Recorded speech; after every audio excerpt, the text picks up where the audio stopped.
एक इंसान की परवरिश का पता उसकी आदतों से ही चल जाता है। धन दौलत से आप सुख सहूलियतें खरीद सकते हो, लोगों के ख्याल नहीं। आपकी आदतें ही आपकी सच्चाई बयान करने के लिए काफी है। इसी बात का ज्ञान दे रही है हमारी ये कहानी आदतें। एक बादशाह के दरबार में एक अनजान व्यक्ति नौकरी की तलाश में आया। बादशाह ने उससे उसकी योग्यता पूछी तो उसने बादशाह से कहा कि मैं सियासी हूँ। अरबी भाषा में सियासी उसे कहते हैं जो अपनी बुद्धि और ज्ञान से किसी भी समस्या को आसानी से सुलझा सकता है। बादशाह के दरबार में सियासतदानों की कमी न थी, लेकिन बादशाह उसके आत्मविश्वास से बहुत प्रभावित हुआ और उसे घोड़ों के तबेलों का प्रमुख अध्यक्ष बना दिया। कुछ दिनों बाद बादशाह के मन में ये विचार आया कि अपने तबेले में सबसे महंगे घोड़े के बारे में जानकारी हासिल की जाए। इसी उद्देश्य से बादशाह ने तबेले के प्रमुख अध्यक्ष को बुलाया और उससे घोड़े के बारे में पूछा। तब उस व्यक्ति ने जवाब दिया कि बादशाह सलामत, यह घोड़ा नस्ली नहीं है। बादशाह ये सुनकर हैरान हो गया। उसने उस आदमी को बुलाया जिससे वह घोड़ा लिया गया था।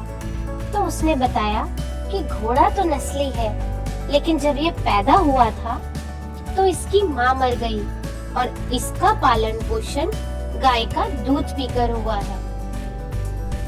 बादशाह ने तबेले के अध्यक्ष से पूछा कि उसे इस बात का पता कैसे चला। तब उसने जवाब दिया कि ये घोड़ा जब घास खाता है तो गायों की तरह सर नीचे करके ही खाता है, जबकि नस्ली घोड़े जब भी घास खाते हैं तो वो घास मुंह में दबा लेने के बाद सिर उठा लेते हैं और फिर घास खाते हैं। बादशाह उसकी अक्लमंदी से बहुत खुश हुआ और इनाम के तौर पर उसके घर अनाज, घी और बहुत सी खाने की चीजें भिजवाईं। इतना ही नहीं, उसे अपनी मल्लिका की देख देख के लिए महल में तैनात भी कर दिया। फिर एक दिन बादशाह को उस व्यक्ति की फिर याद आई और उसने उसे बुलाकर अपनी बेगम के बारे में पूछा।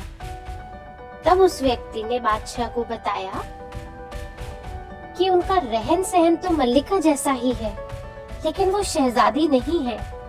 इतना सुनकर बादशाह के पैरों तले जमीन खिसक गई। उसका सर चकरा गया।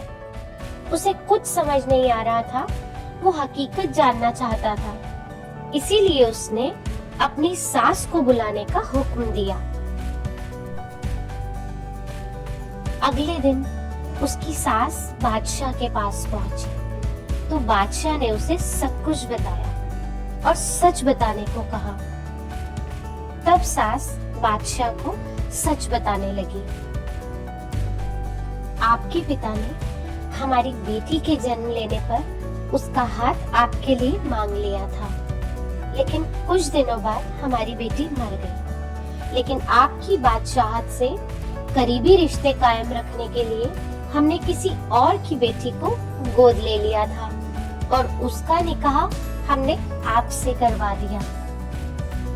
हकीकत जानने के बाद बादशाह ने उस व्यक्ति से पूछा कि तुमको इस बात का इल्म कैसे हुआ कि वो शहजादी नहीं है। तो उस व्यक्ति ने कहा, बादशाह, आपकी बेगम का सलूक नौकरों के साथ जाहिलों से भी बदतर है और कोई भी खानदानी आदमी इस तरह का बर्ताव नौकरों के साथ नहीं करता है। बादशाह फिर बहुत खुश हुआ और उसे इनाम के तौर पर खूब सारा अनाज और भेड़ बकरियां भेजी। इसके साथ ही राजा ने उसे अपना दरबारी भी बना लिया।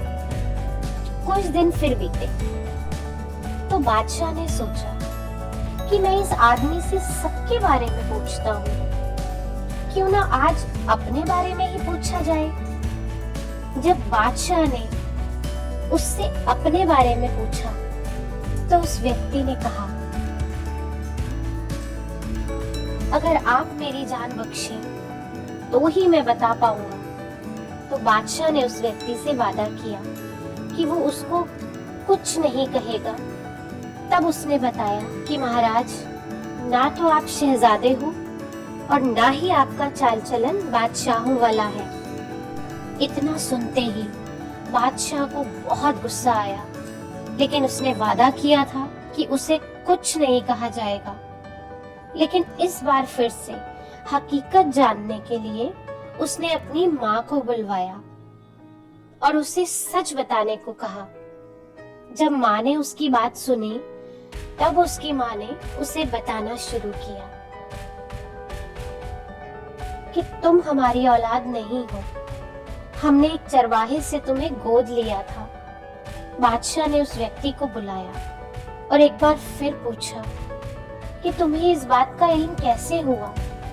तब उस व्यक्ति ने बादशाह को बताया कि जब भी कोई बादशाह किसी को इनाम देता है तो इनाम में हीरे जवाहरात जैसी चीजें देता है, लेकिन आप खाने का सामान और भेड़ बकरियां देते हैं। ये सलूक किसी बादशाह का नहीं बल्कि चरवाहे के बेटे का ही हो सकता है।